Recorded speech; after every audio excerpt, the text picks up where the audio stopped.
Hello bachcho, let's read this question. The question says the increasing order of density of alkali metals is A में ये increasing order दिया है, B यहाँ पर 4 अलग अलग तरह के increasing orders दिए गए हैं और इनमें से हमें बताना है कि correct order कौन सा होगा for the density.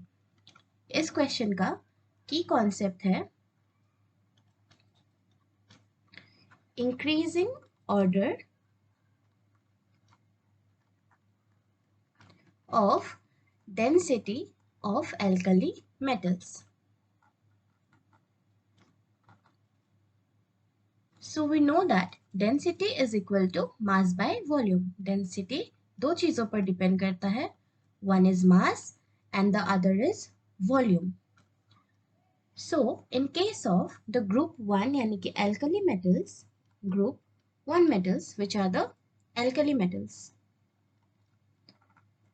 इस ग्रुप में प्रेजेंट होता है lithium, sodium, potassium, rubidium, caesium. और as we go from top to bottom in a group in the periodic table, we know that the size of the elements increases.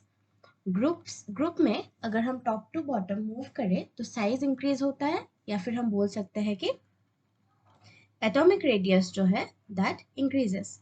Atomic radius increases.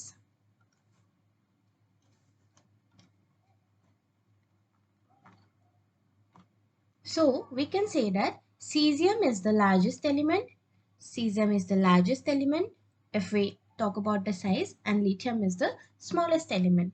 Now अगर किसी element का size ज़्यादा है उसका मतलब size या atomic radii अगर ज़्यादा है उसका मतलब हम बोल सकते हैं कि उसका वॉल्यूम भी ज़्यादा है. Volume is also more. That means caesium का वॉल्यूम ज़्यादा है बिकॉज इसका साइज ज़्यादा है. साइज तो ज़्यादा है ही, साइज इज मोर, एंड इसका वॉल्यूम भी सबसे ज़्यादा है. और as we go down the mass also keeps increasing. Mass also increases.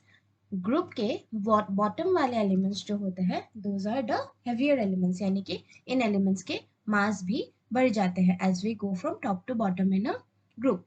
तो cesium will have the maximum mass, it will have the maximum volume, and also it will have the maximum size. So as we move from lithium to cesium, उनका volume बढ़ जाता है और इनका मास भी बढ़ जाता है. सो ओवरऑल इफेक्ट जो होता है, overall effect is that density increases down the group. Density increases. So down the group अगर हम जाए तो इन दोनों इफेक्ट्स की वजह से, मास और वॉल्यूम की इंक्रीजिंग इफेक्ट की वजह से density also increases down the group. So we can say that density caesium के लिए सबसे ज़्यादा होगा. लेकिन यहाँ पर एक एक्सेप्शन है. That exception is potassium. In case of potassium जो इंक्रीज इन शेल साइज है या फिर इंक्रीज इन एटॉमिक रेडियाई है, इंक्रीज इन साइज, ये क्या करता है, ये आउटवे कर जाता है. It outweighs the pull of the nucleus, pull of the nucleus on the outer shell electron, on the outer shell electron. जिसके वजह से क्या होता है, पोटेशियम बिकम्स, पोटेशियम यानी कि के becomes less dense than sodium. It becomes less denser than sodium यानी कि Na. तो नॉर्मल ऑर्डर जो है वो होना चाहिए था लिथियम, सोडियम, पोटेशियम, रुबिडियम और caesium, but this is not the order क्योंकि यहाँ पर एक एक्सेप्शन है. Potassium becomes less denser then sodium, तो इन दोनों की प्लेसेस जो है वो एक्सचेंज हो जाएगी. So the increasing order of density will be,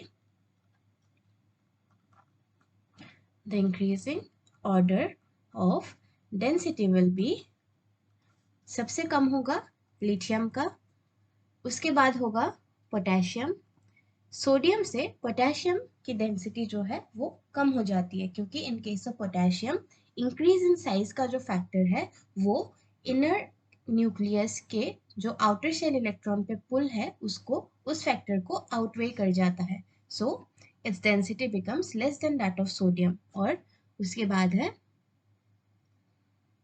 rubidium and सबसे ज़्यादा डेंसिटी होगा सीजियम के लिए। So this is your correct order of increasing density for the alkali metals. अब ऑप्शंस में चेक करेंगे ये ऑर्डर कौन से ऑप्शन में प्रेजेंट है। ऑप्शन ए में जो है ये ऑर्डर गिवन है, लिथियम सबसे कम, उसके बाद पोटेशियम, उसके बाद सोडियम, उसके बाद रुबीडियम और सबसे ज़्यादा है caesium. So your correct answer will be option A. A is your correct answer, which gives you the correct relationship, correct increasing order. I hope आपको समझ आ गया हो. Best of luck.